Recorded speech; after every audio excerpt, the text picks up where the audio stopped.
Courtallam trip போக போகிறோம். Bike இல்லை, நீ காரில். ரொம்ப நாளுக்கு அப்புறம் பசங்க கூட வந்து காரில் ட்ரிப்பு போகிறோம். இப்போ மெயின் பாஸ் குளிக்க வந்திருக்கேன், வாங்க போவோம். போய் நம்ம போகிறோம். இன்னைக்கு வெள்ளிக்கிழமை, ஆனால் குளிக்க வந்திருக்கோம்.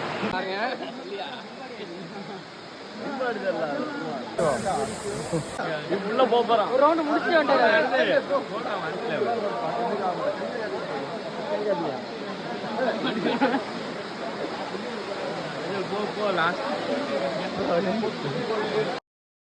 நைட் நேரத்தில் குளிக்கிறது செம்ம கூலிங்காக இருக்கும், நேச்சுரலாக இருக்கும்.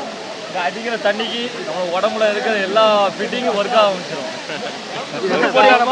ஆகாதா எம்ஏ ஃபுல்லாக இருக்குது, சுத்து போட்டாங்க அவ்வளோ தண்ணி போயிட்டோம். குளிக்கல அன்னமோடு இந்த நலம் போல சிலருக்கு தான் மனசு இருக்கு.